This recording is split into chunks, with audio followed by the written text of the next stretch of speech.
where does a person like me fit in a story like that?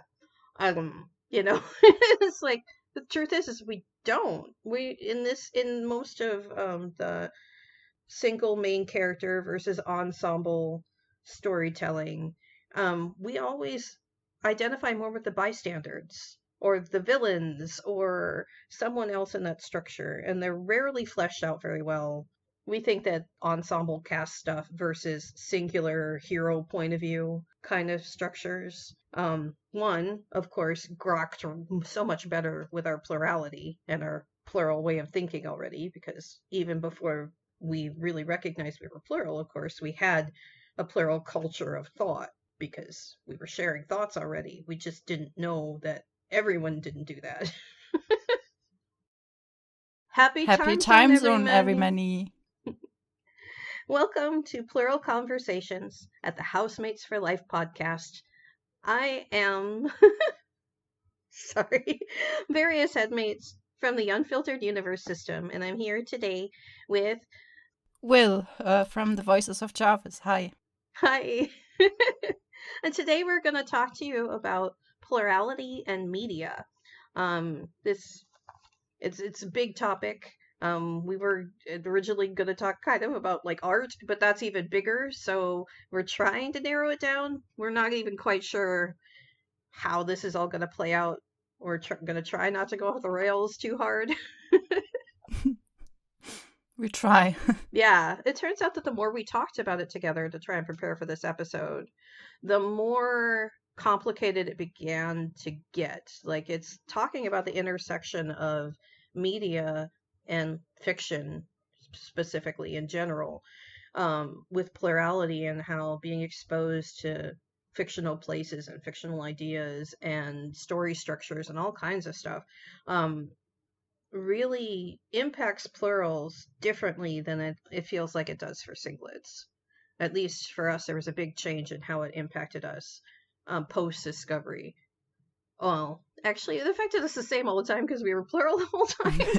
But we recognize how it affects us kind of more deeply and in very different ways. It's like media isn't just media to plural people, I don't think. Yeah. It's not just entertainment. Right. For us, we look at everything as a learning opportunity. It's just, you never know what we're actually going to learn because it's like sometimes our takeaways are like, what? But anyway, before we get into all that, thank everybody for listening. It's really great to have you here. Feel free to like and subscribe and to follow us on any of the places that you find podcasts. I think. I'm not sure. I don't do that part of it. Yeah, and if our podcast is not available on your preferred platform, reach out to us. We try to make it work. Cool. Then maybe you can teach me how to do that, and I can do that with the other one. So anyway, yes, thank you so much for your support. Please do like, subscribe, comment, all those kinds of things. We do love comments. Engagement really helps keep us motivated too. So it's like, don't feel like you're bothering us in any way. Feel free to drop something in there. And if you need it to be private, we do have an email, correct? Yes, we have contact@housematesforlife. contact@housematesforlife.com. That's it. There we go. So yeah, don't feel like you have to make a public YouTube comment in order to give us feedback. We prefer if it wasn't all criticism, but we can take it, I think. I think. Well, it depends on what it is. If it's like full of hateful garbage, I don't want to take that. But but anyway. Unless it's funny. Oh, unless it's funny. Don't encourage them. Sorry. It's okay. Don't encourage the trolls. Oh. I mean, funny with some class, not some. That's an important caveat. But third-class trolling. Yes. Okay. We can appreciate classy trolling. Yes, absolutely. All right. Let's start. Sounds good. So, let's see. I just wanted to get into, I don't think we have any content warnings that are predictably going to hit with this topic. But again, as always, please know yourselves, know your system, know your own triggers, and take care of yourself. No podcast is worth you spending an entire day unregulated, you know? So if you need to quit listening, please just stop listening. Just go take care of yourself and find, yeah, I mean, it's like, we are not that important. Just you take care of you, and we'll babble along with or without you. It's all fine. Yes, thank you. You're welcome. So yeah, we are probably publishing this episode quite late. I mean, late is not really applicable here because we never promised to upload at a certain rate.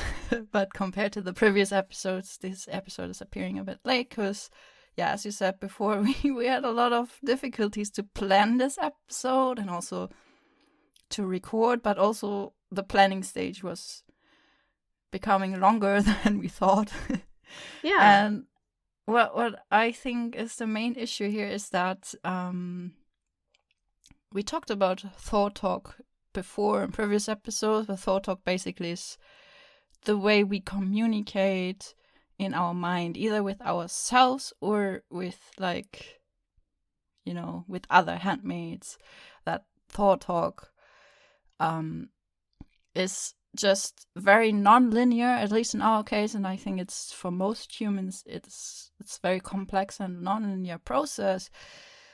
But when you try to translate things into the physical world via media like storytelling or art or making a podcast, an 1 hour podcast, you try to put it in some sort of linear format, and it just doesn't really match well with what's happening in our head, Right.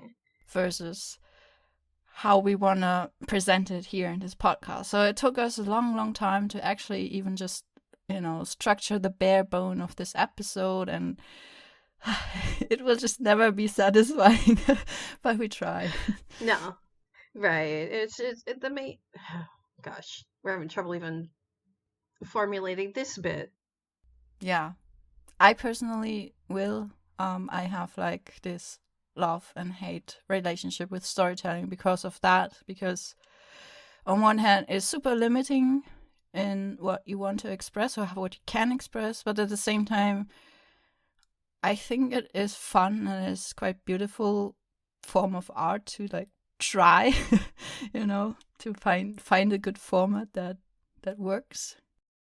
We didn't want to end it up being a lecture series. We wanted to talk about a much more, well, it's personal, but we don't need to get into necessarily personal details. We wanted to talk about how media really affects us as plural entities and plural systems. And it's very different than how you do, like not professional, but, a more formal or academic analysis of media, which we engage in quite a bit outside of this podcast. So it was hard to not like, oh gosh, I don't want to lecture people on themes and that kind of thing and talk about how that plays out in media, or go into psychology too much about how our brain changes when we are exposed to media. I mean, I do want to touch on that a bit, but I don't want to get into the nitty gritty of it because I want this to be more fun. Mm-hmm.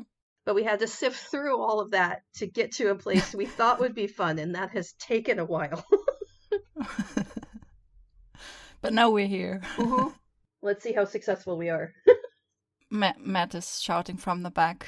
I can't really reproduce it, but like something like, "We will always be successful no matter what we do," something like that. How very Matt. Yes. We love you, Matt. Okay. He's just chilling on a sofa. He's sending me pictures. Okay. The first question that we noted down is why is interaction with art and media so important for yourselves and your selves-perception and your selves-concept and your selves-plural discovery, like just briefly to get an idea what we're actually talking about here in this podcast.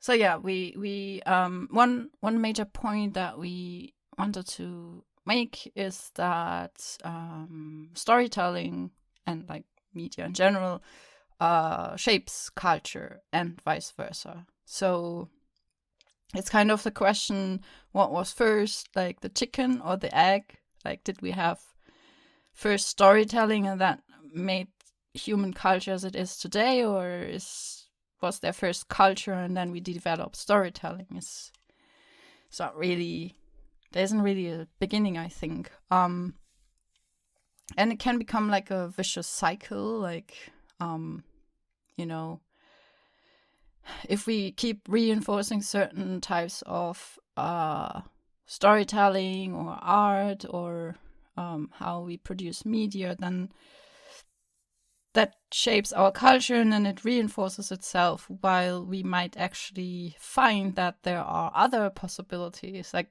an example that we would think of is, for example, the 3-act structure that is very common in Western media. And it's often taught as some kind of universal structure that is underlying on every story. People are always mentioning the hero's journey, which is just one type of storytelling, actually, but it's very, very common and it's always reinforced in our culture. While there's like also other types. If you look into Eastern culture, for example, there's a certain type of 4-act structure is a lot more common, and there are like different nuances, which also create different communication styles, and then also causes often communication barriers between different styles. So yeah, there's a lot more to what we might be taught, and yeah, and we also think as it shapes culture, it might also shape identity or how we perceive identity, and we kind of use go on. It's just, we're just, as you're mentioning this again to us, we're thinking about how if you've only been told stories that are from generally like a little boy or a young man's point of view, and then he has to save, go through adventures and hardships, sometimes even die, be resurrected, and then save the day. It's like, um, where does a person like me fit in a story like that? It's like the truth is we don't. We in most of the 3-act structure, single main character versus ensemble storytelling, we always identify more with the bystanders or the villains or someone else in that structure, and they're rarely fleshed out very well. So getting exposure to things like, which we didn't understand, that's what we were getting out of and really grokking with, like some art film with like anime and that kind of stuff, was the differing structure in the storytelling itself. And we think that between that and like ensemble cast stuff versus singular hero point of view kind of structures, one, of course, grokked so much better with our plurality and our plural way of thinking already, because even before we really recognized we were plural, of course, we had a plural culture of thought because we were sharing thoughts already. We just didn't know that everyone didn't do that. If that'll make sense. Oh, absolutely. And knowing that there's academic ways of talking about these different things really was eye-opening for us when you introduced us to, the concept as a spoken, academic kind of thing, the 4-act structure. Like, oh, we had bought it, we had swallowed the bait that there was only one type of story structure that was kind of valid, and it's build, crash, or whatever, Mm-hmm. in a linear kind of way, which didn't have to be the case. Yeah. it's also the common theme of in Western media is often like good versus evil, good versus Mm-hmm. bad, or you know, and in what we often observe and what's the common theme in Eastern culture or Eastern storytelling and media is the themes are more around coexistence of both, like the kind of yin and yang inspired philosophy, and it really sips through the culture and through the storytelling, and it's something that we always resonated so much more, like the coexistence of like opposites, which is like it's like totally what our system is all about, and I think what many systems are about is like how do you integrate, um how do you say that word, uh Cooperate or coexist? no, not sure what word I'm seeking, but like how to like yeah, how to exist as a, we're not good versus evil in our system. We are a coexistence of many, right? Many different opposing views. Not all of us have opposing views. We also have common views, but you get the gist. Yeah. Oh, yeah. And the way we frame it in our system is that we all have a central kind of ideal, I guess. Not that all of us share the ideal, but we all recognize it as the common ideal. Like the moral code for the whole system. Like people, headmates may disagree on the nuance of how they're going to behave in the face of that, but it is a unified code, right? Nobody's going to argue that causing harm through the body is okay. Now, where we will argue is what things are harm, because that gets complicated.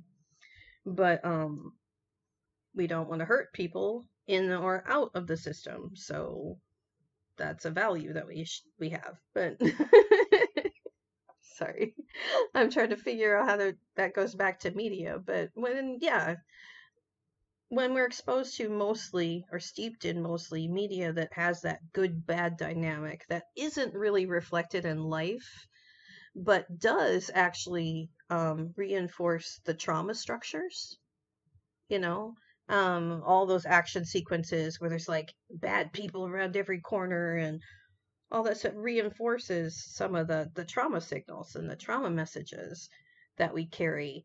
And we try not to indulge in that as much as, or not necessarily. We try and indulge in it thoughtfully now, and recognize where maybe that feels bad because it's not good for us. Or, try not to watch stuff that drives us crazy. That sounds wise. It takes a while to get there, though. So yeah, what we like find is, especially after discovering our system, is that like art and stories and media, they kind of serve as a mirror to us, like and not just media, but also being exposed in general to other people and other existences. Basically, it like kind of gives us this allowance to exist. When we see ourselves, or when we can resonate with something that we see, then it gives us a feeling of, okay, this actually exists, and we are also allowed to exist in that way. And yeah, so I guess we all know that there's something very problematic, or has been very problematic, about plurality being represented in media. Yeah, if we're talking about direct representation of plurality in media, yeah, Yes. it's so easy for that to go sideways, is our experience, It's like, ugh. So, yeah, when it comes to what we think about representation, it's like it's a quagmire because one, no, even more than just normal talking about culture where no one person is a monolith. It's like no one headmate is a monolith for their system either. And, and all the headmates are somewhat invisible to people from the outside unless they are explicitly expressed. So, how do you take that concept that is kind of huge and amorphous and act like any of it can represent any of us in a way that, yeah, it's feel like, because it's just, I can't even get the words out. It's just because expressing ourselves to people when they're sitting in front of us and can ask us questions is hard. How am I supposed to be represented, third hand through a TV show? Like, how is that even supposed to work? And what is that going to tell people? What are people going to come away from this thinking that they understand about plural people because of how we were represented in media? Mm. So I know we have really mixed thoughts about whether even good representation of plurality is possible in some ways, because I mean, what on earth is good? It's like, well, there's kind of accurate representation of how usually DID will present in human beings and in human relationships. And then there's like the spiritual kind of part of it where it's like, well, that's not what it really looks like, but how does it feel, right? Being true to the spirit of the thing, which art can do. I've seen, I haven't seen very good examples of that, but I've heard people be really excited about them, to where it's like, it might not be what being plural looks like, but it really captures what it feels like. I love that. I Mm-hmm. think that can be a lot more relatable. But to both singlets and plurals alike is like when they get the spirit of the thing and they don't worry so much about the details. I think that that's a much better way to go about it for most, at least for me, for us. Well, and I say me, us, like we're a monolith, and it's like there are going to be headmates that disagree with me. If I bother using For sure. I probably am using it because I'm representing a point of view that is not universally shared within the unfiltered universe, So, like, at the same time, yeah, we will admit that those words did pass our lips, but we may or may not share the sentiment or be able to provide nuance, and that's just the way our plurality shakes out. I mean, how do you put that kind of stuff in a story? It's just like, Mm-hmm. but and I don't know if you want to talk about good or bad representations that you've been aware of before I talk about how um just being represented at all can be hard for plurals. I can try. We'll see how it goes. Um so yeah, what you said before is like uh rather than representing plurality what it looks like from the outside, it's like might be much more helpful how it looks or how it feels from the inside for systems. And one thing that we think is a good, not a good representation, but was for us as a system very relatable, was, for example, the Moon Knight series by Marvel. I'm not sure if you've seen it, Mm-mm. but what we really liked about it was that, and this may also not be representative for all systems, I think, but for us specifically, for our system, it was very representative in the sense that the characters in that series are, each of them represent a headmate, and it's not like, okay, there's this one body and that body switches personality. No, it's like really two characters. They are played by the same actor, Oscar Isaac, but they also, at some point, they are in headspace or in the inner world, and you can actually see both headmates and interacting with each other, and the way they interact with each other, that was so relatable. And I think that resonated also with a lot of systems, a lot of plurals, like that internal relationship that they have, that they were growing into, because they were just like getting to know each other, that you usually don't have in other types of media that represents plurality, because that's usually what's the interaction between the singlet outside person and the quote unquote one person that has DID. Versus in this case, it was really a story about two headmates learning to appreciate each other and cooperate with each other. And that was so relatable. And it wasn't like, I mean, the type of relationship you might find in other media, but it's always we have to project ourselves onto singlet characters. But in this case, we could actually project ourselves onto actual headmates within a system.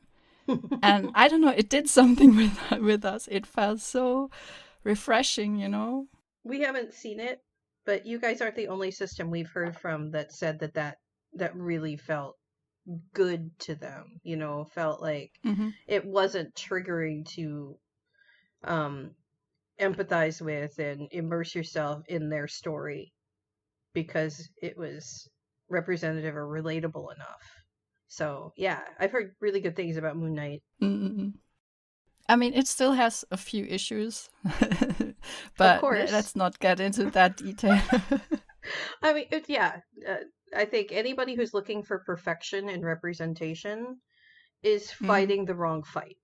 That's just, because you can't, especially if there's like money and lots of production stuff involved and like advertisers and all these people to please. I'm like, that's just like, if you're making your own personal art, you can have that fight. But with something that's produced in mainstream media, I'm like, you got to take what you can get in a lot of ways. So yeah. So the other thing that we think of when we're talking about representation is that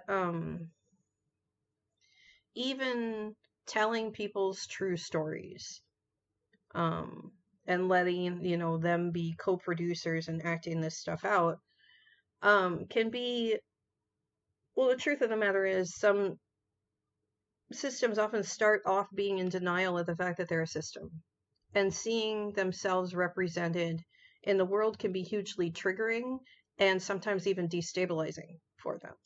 It can be hard for plural people, especially when they're in a flux state between knowing and not knowing, or, a major shift in the structuring of their system, which we go through pretty frequently, but we stay a lot more stable than we used to while we go through those structural changes.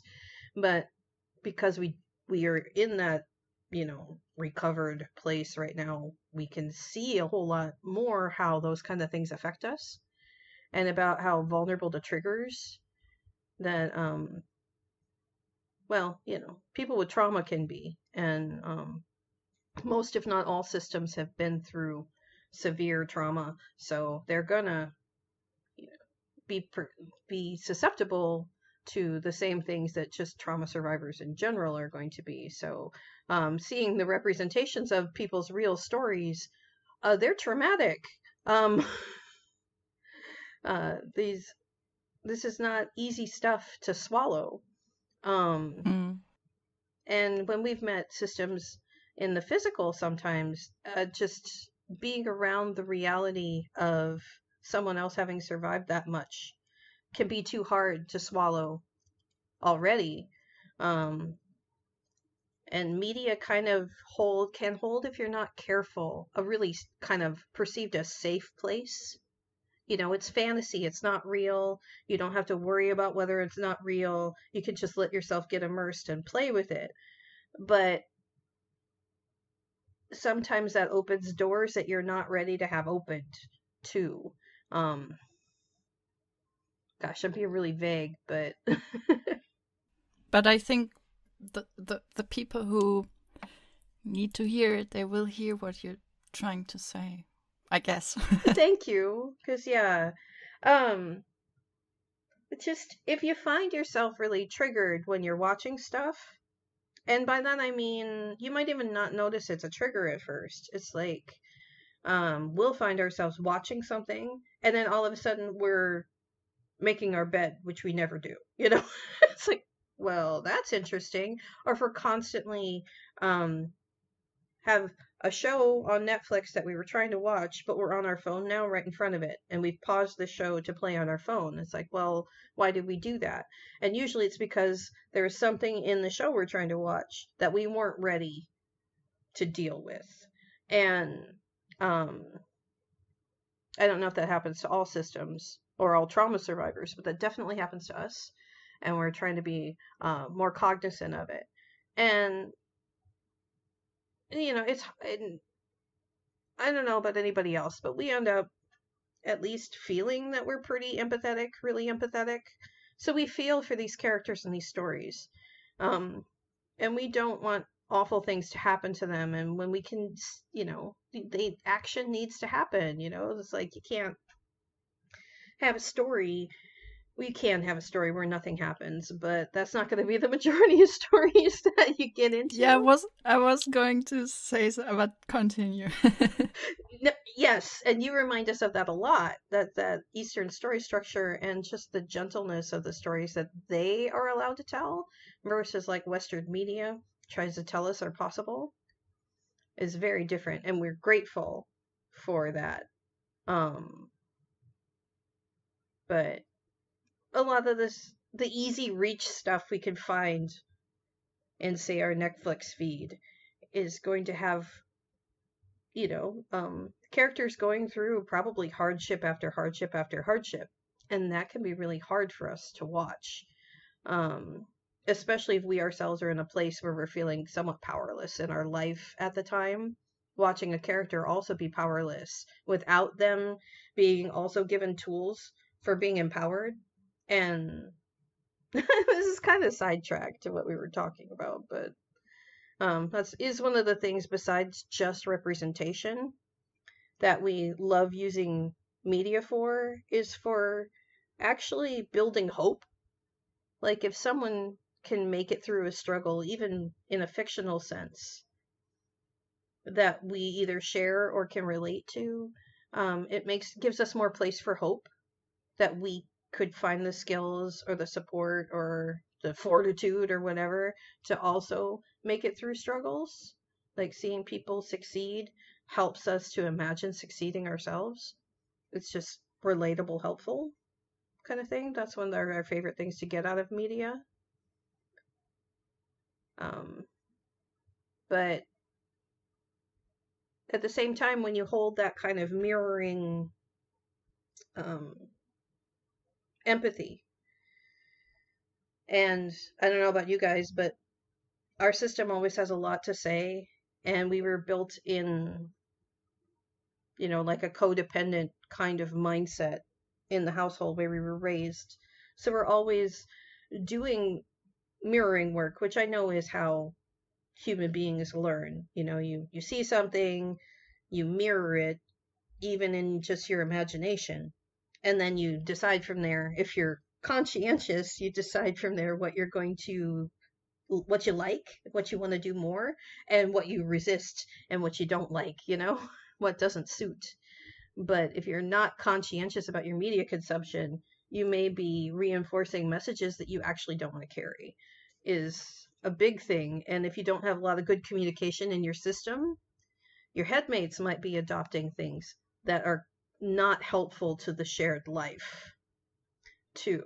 Um, and that's one of the things that not necessarily representation does, but just consuming media that reinforces stuff that you guys don't want to carry can be a problem. And that's not just like movies or TV, it can be social media too, and the news and all that kind of stuff. If you're constantly bombarding your system with stuff that they struggle with, you're just reinforcing the struggle rather than empowering yourself with tools and those kind of things. And we find that honestly a lot of representation, because traumas play such a big role in plurality in most cases. Um, the stories are always so traumatic. It's like you're not given Yeah. like simple, gentle representations of plurality, because on one hand, that doesn't seem real to most plurals and most people who work with plurals. Trauma is such a huge part of um, existence as a plural in so many ways that it doesn't feel like authentic representation without it. But at the same time, wouldn't it be nice to have? It's like, oh, Right. it's just a whole bunch of plural people um, having tea parties and dealing with the idea that the buses are running late, or they ran out of your favorite ingredient, or the ingredient you needed for the tea party this afternoon at the store. You know? Or like the other way is like, it doesn't always have to be about origin story or whatever. It can just be current struggles of being plural in the world. We have enough struggles like that are interesting, I think, and should be heard by the world. It doesn't have to be, the most dramatic trauma history or whatever. There are current struggles for plurals that are like I mean, trauma still happens, Yeah. but you know what I mean. It's like once you've dealt with things, or once you have a stable life as a plural, um, it doesn't stop there. Like Right. even plurals without trauma history have struggles, and like in society, and those topics, those would be really interesting to have representation about. Right. I mean, yeah, that's really the main the point that we were trying to get at is that, yeah, we would love um more normalization of representation just being gentle and commonplace, and not just for plurality but for all kinds of things. It's like, why does representation have to focus around our struggles rather than our strategies, right? Yeah, yeah, yeah. Yeah, I'm personally, I'm a sucker for slice of life stories where it's just, and I'm not talking about just, cute and wholesome things, but just like, just being with a person or a bunch of people, following their story, and just that. Yeah. It can be dramatic, that can be conflict. It doesn't have to be, but just like, just being curious about somebody else's life. That's I don't know. I love that. I don't know why it's not so common in Western media, but yeah. I think it's just because it doesn't appeal to advertisers. I don't think they've really tested what actually appeals to audiences that are actually given the whole smorgasbord to choose from, right? Even in the days of streaming, it's all modeled after TV for the most part. Unless we're talking about YouTube, and even they start once they started catering to advertisers rather than to people who are watching.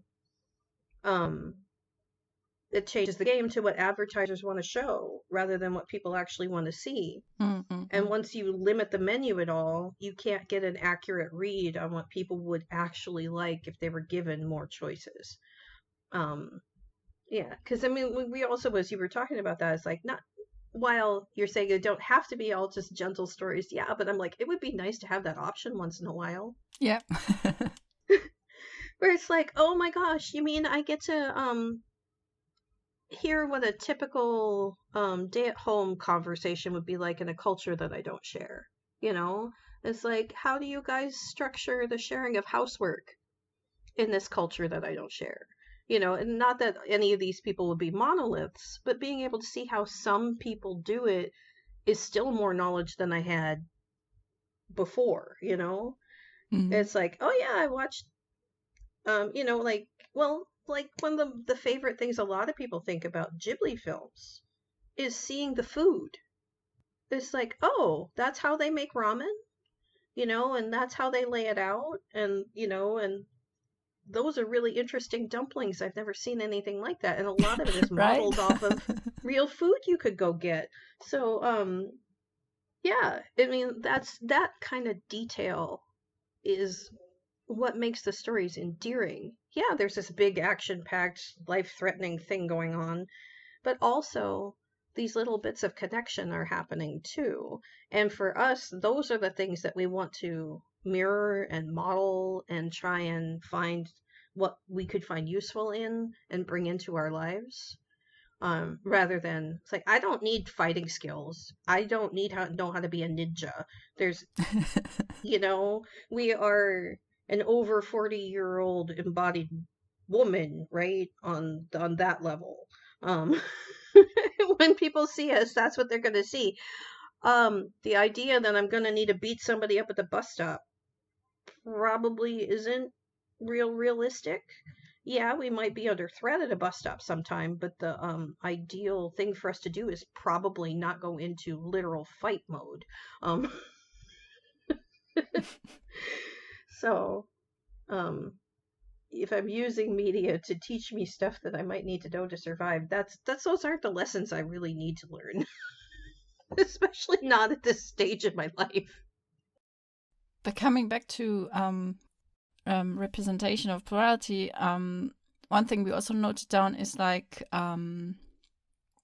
or something that we find a bit, well, quote unquote, dangerous in representation is when it tries to be real, when it tries to be accurate or detailed. It's like plurality is not accurate. Plurality is not well defined. Plurality is messy for the most part. So what we think what works so much better as quote unquote representation, or rather as a relatable thing, is like, well, what we would call, or what is generally called plural coded media, versus like explicitly saying, here, this is a person that is diagnosed with DID, or even saying this is a person who identifies as plural.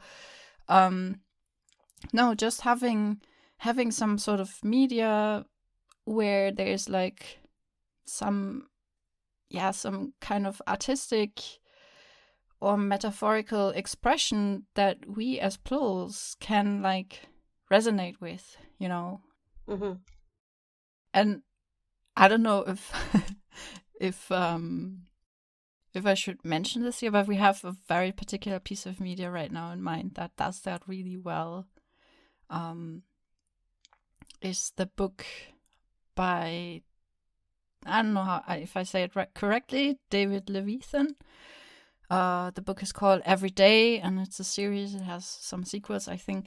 But Every Day is about an entity that switches body every day, like wakes up in a different body and lives one day of that person's life. So it's kind of reversed plurality. It's just one soul in multiple bodies.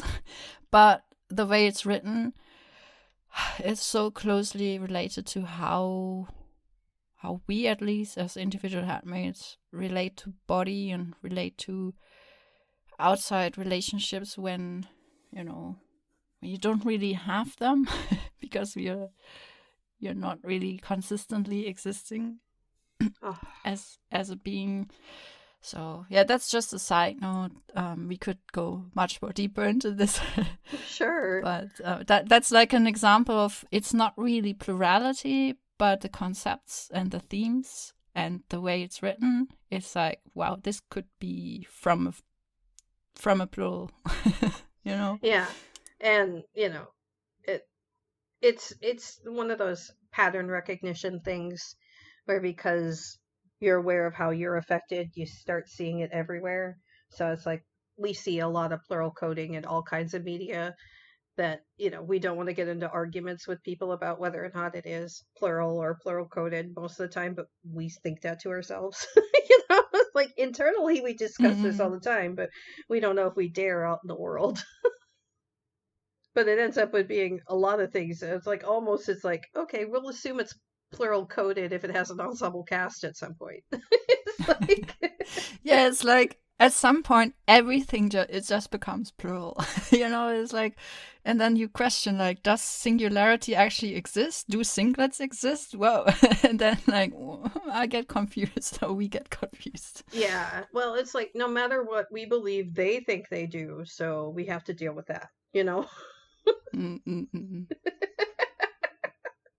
But it's such a change from how we're used to having to have conversations, that it's such an interesting place to sit and go, I don't know.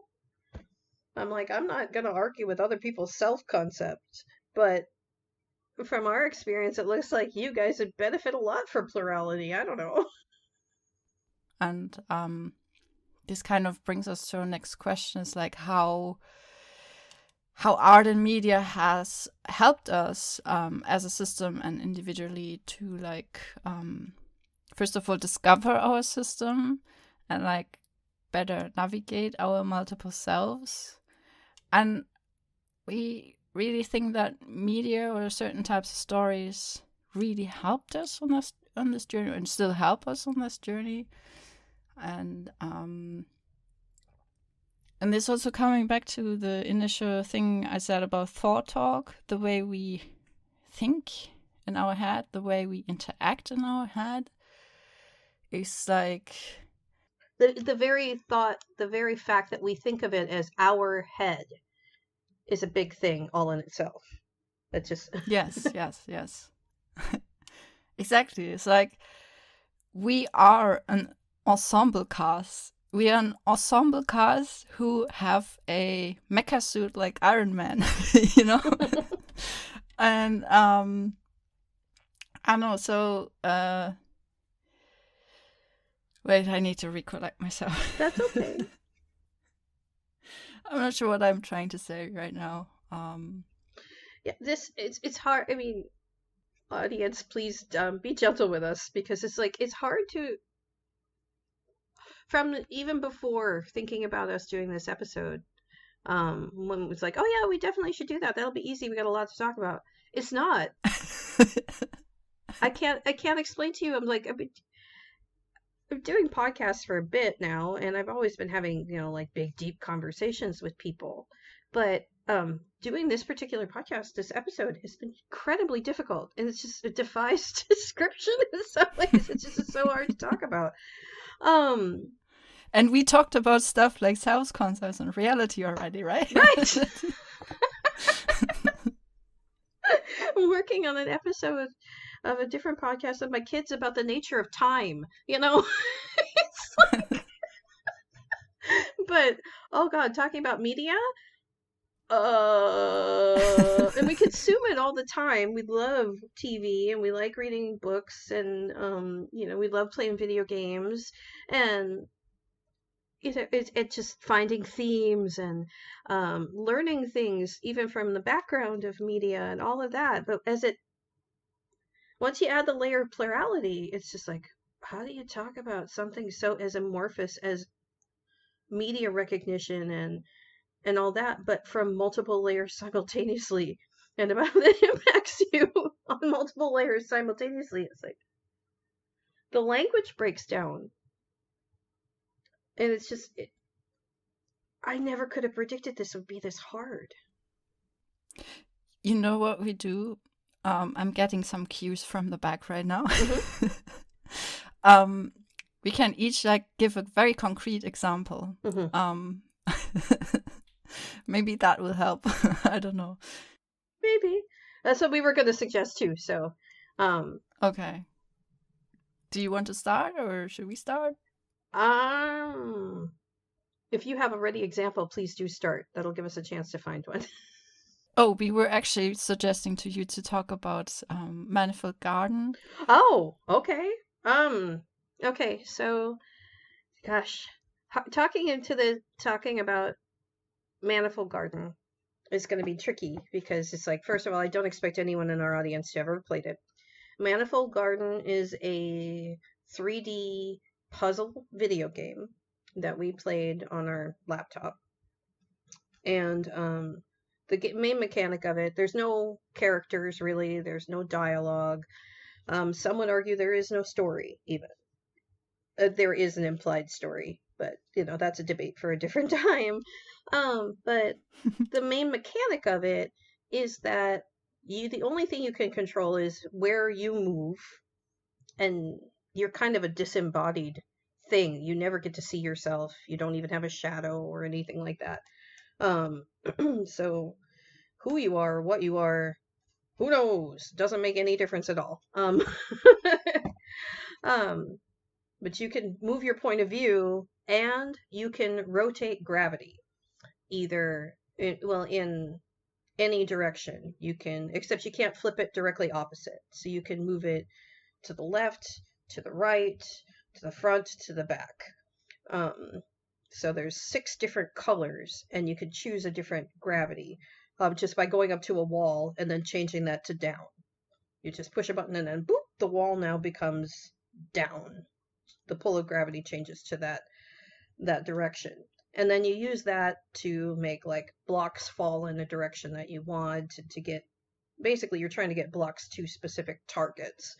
And some of them they all stick to a specific color of gravity or a specific kind of wall, and they're colored appropriately. But it's hard to explain. It's easier to just play it, and it has a really good tutorial for teaching you how to navigate its world. But the thing that it really helped us with, which is so hard to describe, is that we've been trying to navigate in our lived life, you know, our expressed life in the physical realm with our life family, all trying to navigate the reality that we have created relationship structures that don't really work for us anymore. They were based off of like oppressive concepts, let's just put it that way, that don't suit us. We would all collectively, specifically my family, we would all like to heal from the impact that these oppressive systems, their tendrils are playing out in our lives because of the way we were taught to relate to people and ourselves and each other, right? And they're like, what? What on earth does that have to do with a 3-dimensional puzzle game? And it's like, I know. It's that we had structured our family as a vertical hierarchy where the parents are definitely above the children, and that's kind of a one-way wall. The children are not responsible for the parents and that kind of thing. But it's like, we're working together to shift our responsibilities to to a horizontal hierarchy. And we'll talk about that some other time if it ever comes up. If not, this is a thing that exists outside our head. We learned it in a peer support training we took a long time ago. And it's like, oh, it's interesting just to think about hierarchy is like, oh, as long as we stay in our own lanes and we each take care of our own jobs, things go better. But it's like we're thinking about these things literally in a 3-dimensional kind of space. It's like if I'm above it, I get a bird's eye view on it, and then, you know, I have to make choices based on my bird's eye view. But I'm communicating with people who are looking up at me, and they have a ground view. They're navigating on the ground and keep trying to communicate with me. Well, the language you use to talk down to someone, and it literally is down to someone in some ways, versus talk up at someone who is hierarchically above you, is difficult, and there's a language barrier between that. Play Manifold Garden let my system play with the idea that you could just shift that gravity anytime you want. And that's a lot of layers of weird metaphor, but that actually happened for us. It's like we were able to acknowledge that all it was going to take was a 90-degree shift in our thinking to not have to change anything else in our life but the way that we talk to one another and the way that we think about our relationship and the things that we're up against. And it got to the point where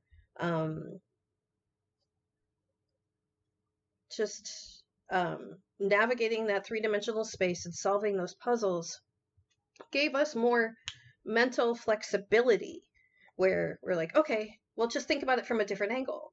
And like sometimes things are going to fall because the gravity changed, and the things that were supporting them before are not supporting them anymore because we changed the focus. The things that were important and were driving forces are no longer important and driving forces because we changed the pole.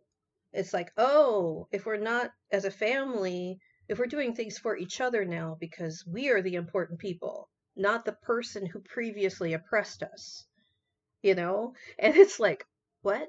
Yeah, because we hadn't had the space and the safety to navigate the idea that our primary motivation for doing things was either to appease or to protect ourselves from someone who was oppressing us collectively. And now that that pressure is released, we still have the muscle memory that drives us through motivation in that way. And I know this is like a weird thing to be dropping into a media conversation. But that's what it's about, right? It's weird. Right? But the thing is when we really are deep people and we think about things in the weird, really truly structural ways that thoughts and thought processes and just the way we navigate thought landscapes, we really are existing on a metaphorical level that art and media can talk to us on. And the more neutral example, the better, because then we can decide what fits into that framework without it having to match anybody else's. And so, yeah, playing Manifold Garden changed my relationship with my children without it having anything to do with the game. It had to do with the way I was able to think and shift my thinking, literally changing the gravity. So that way the focus could be different, the motivating force could be different, and then we could talk about, hey, what changed now that we're being pulled in a different direction? And so yeah, we did also play the game together, and it's a fine puzzle game. We enjoyed it a whole lot. Um, and on a different note, other members of my system that don't really have relationships with people on the outside, we're getting a lot. We're getting a different relationship with the body based on the idea that gravity could change, because the mechanics of the game actually have a noise. When you change gravity or when you fall and you land on something, it actually kind of gives a little bounce graphic. And we started feeling that in our body when we when we forget which way is down, we just do that same little bounce like it felt like to land. I don't know. That was helpful to us too. So it's like you can get all kinds of things you never expect out of media that was never created to do it, is the main thing. It's like Mm-hmm. you have to, I mean, to get the most out of stuff, you have to engage with it on your own terms and then afterwards acknowledge the other things. Yeah. But anyway, okay, there. That's our weird example, and then, of course, that's just the beginning of us thinking about vertical and horizontal hierarchies and how we navigate life after oppression. Um, but yeah, it's amazing enough that a video game that isn't talking about any of those things really helped us with it anyway. Mm. Matt is applauding in the back. He Oh, says, "Awesome! That's so beautiful."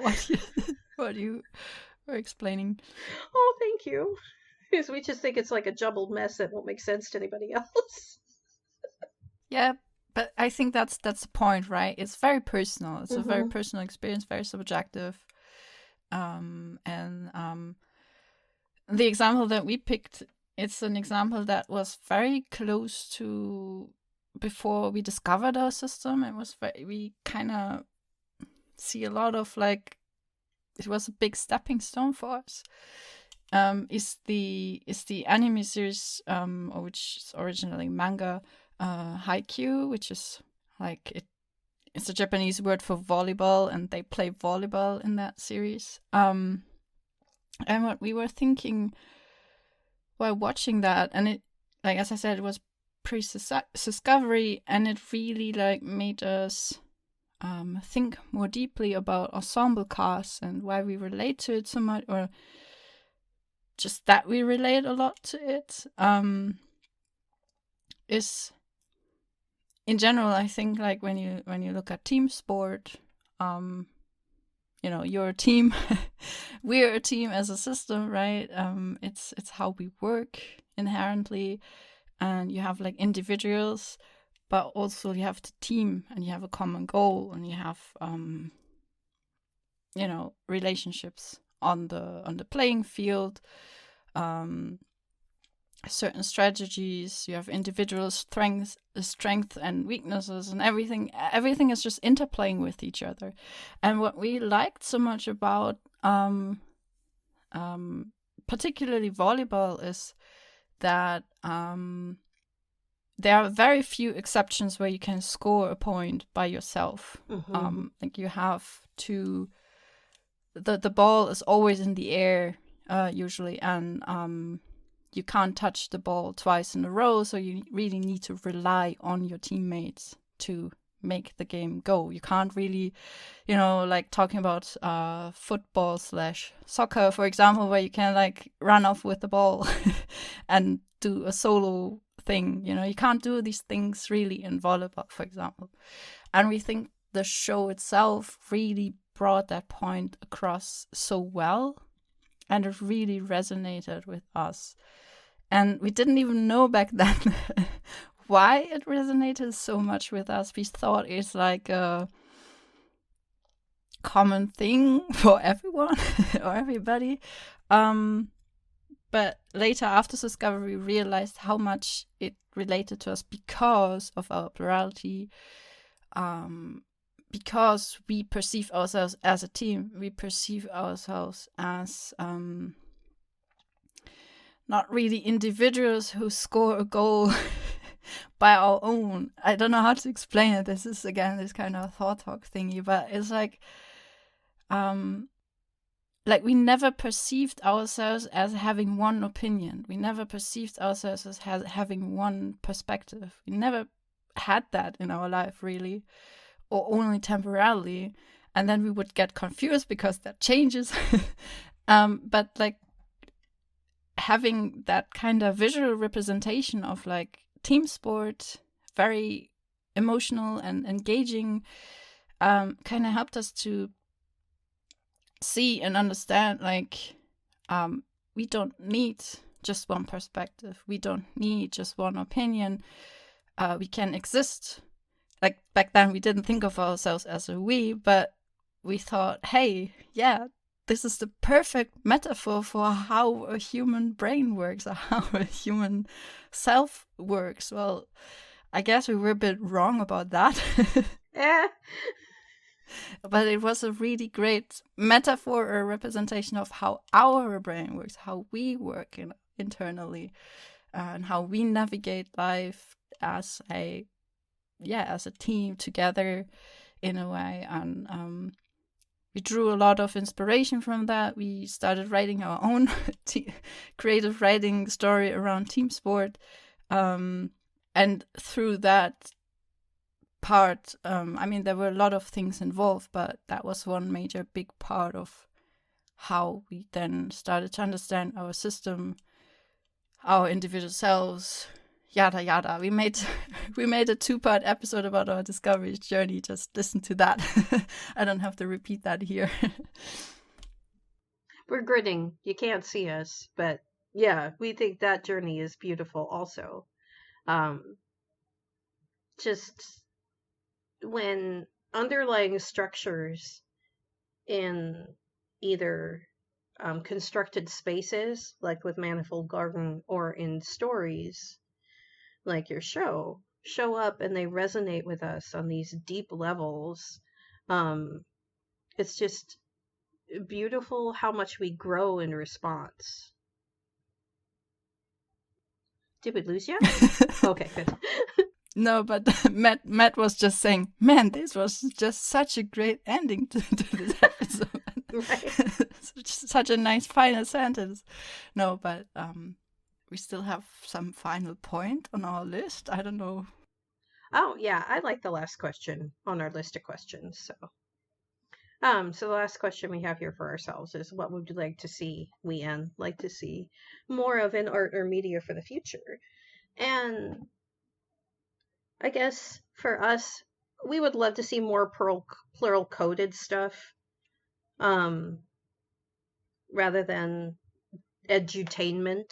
It's like we think edutainment for plurality is always going to be very inaccurate and unsatisfying, just because it's too broad to cover in general media, we think. But we would love more really deep ensemble stories with character driven narratives, because those just lend themselves to plural empathy and in so many ways, without even being deliberately or even accidentally plural coded in any way. We find ourselves just so much more engaged with ensemble casts, and yeah, it definitely has to be character driven narrative if we're talking about narrative at all. Um, so, but then of course under those circumstances we struggle with people making what we consider bad decisions, and so now we have to sit with ourselves around that. But Yeah, but what you say, yeah, we also agree, like ensemble cast, because that's not just our reality as plurals that we live and exist in an ensemble, but like whenever you are around people, it's nobody lives in isolation, and I don't know, we just don't vibe so much with narratives that are so focused on individualism. It's I don't think it's helpful for us personally, and I don't think it's also helpful for society as a whole. So yeah, that's something we would actually really love to see more of. mm-hmm. Yeah, we thought when we first asked that question, we thought it would be a completely different answer, but really, no, that's what we like the most. That's what we get the most out of. At least in the moment, right? Mm-hmm. Oh, yeah. Somebody may create something that blows our minds, and our perspective will completely change. Yeah, that's actually what I noted down. Like Will speaking, we're a bit switching back and forth right now, but this is my opinion. Will is like, I love surprises, so I couldn't really tell you what I want to see in the future, because the best things that I've encountered are things that surprise me, or that are new, that have like new ideas, new concepts, or have a new metaphor, a new art piece that just resonates with me, that kind of enriches my repertoire of metaphors and the ways I can think and conceptualize myself and our system. That's the kind of stuff that I'm looking for. So I want experimental art. I want people trying new things, not just picking the old formula that just works and makes money, but like, surprise me. Right. And, the way we conceptualize that is like, let's make more art, not just, I mean, fluff and think in, pulp or whatever has its place, but we want more art. We want more people thinking deeply, really telling their deep stories. Because, yeah. And our final note is plural content made by plurals and for plurals. Yeah. Like this podcast. No, but that isn't like, that isn't made for singers. That isn't like, hey, look, this is what the ID looks like from the outside, or this is what plural people may be like from the outside, and this is how you deal with that. No, we want media where it's about how do I or we deal with that as plurals. How do we navigate outside relationships, stuff like that. Yeah. Good point. We want more of that too. And we don't necessarily need the narratives to be overtly plural. Do you know what I mean? Especially in the Mm-hmm. ways that they be represented in Mm-hmm. the world, because so few of us are overtly plural in the world. Doesn't mean that they can't really talk about the real, um, incredibly subtle nuances and inconsistencies that happen when you're dealing with a system that nobody else can see. Anywho, I think this has been a great discussion, jarbled though it is, and hard to have though it has been. Um, but yeah, feel free to leave your hopes and dreams in the comments about what you wish you could have out of media in general that would support your plurality or support just life in general. What you like, what you don't like. I don't know. We'd love to read about it. Let us know. Yeah. Thank you so much for joining us today. This has been Housemates for Life, and I am the Unfiltered. I am a member of the Unfiltered Universe. Probably several. Yeah, and we are kind of Matt and Will right now. Mostly Will, but Matt was also there from Voices of Jarvis. And we wish you guys a wonderful day and happy time zone, everybody. Yeah, happy time zone and goodbye. Bye. I'm sorry. I'm just not. I'm just not really the person for intro outro stuff. 1, 2, 3. Clap, clap, clap. I just feel like my microphone is very quiet, or I'm just too quiet. Not quiet enough. Not loud enough, like Matt. Oh, you're fine now. I'm not having any trouble hearing you now. Okay. It's just it looks very quiet on my Oh, I know why. Because usually I zoom in. Let me do that. Please do. Clap, clap, clap. So this is Will, right? And I don't want to do an intro. Do you want to do it? Okay. I mean, we can also record something afterwards, but if you're happy to do something, I will leave the stage to you. Okay, so what kind of introduction are we talking about? Is it just the... Yeah, support us, like us, and thank you for listening. Let's go. Something Okay. like that. I'll need to write it out because we will say the wrong one. We'll introduce the other podcast if we're not careful. Clap, clap, clap. Well, we'll let you introduce your system because I know if we try and say exactly what your acronym means, we always transpose things or use a relatable word but not the same word, and then it doesn't work anymore. I will not say it. That's a mad thing. I won't. Okay. I won't do that. Okay. Okay. Shoot, we were not prepared for that. We believe in you. Oh, thank you. And honestly, we appreciate the warm up because I think it's going to be good. Clap, clap, clap. Do you mind if we introduce you as Will from the Voices of Jarvis? You can do that. I can also just say hi. This, like, you know. Okay. Clap, clap, clap. 1, 2, 3. Happy time zone, everybody. Happy time zone, everybody. You want to try it again? No. What? Oh, it cut out a little bit in there. Oh, I think it was just Discord. Oh, okay. Shoot. Yeah. Let's do it again anyway.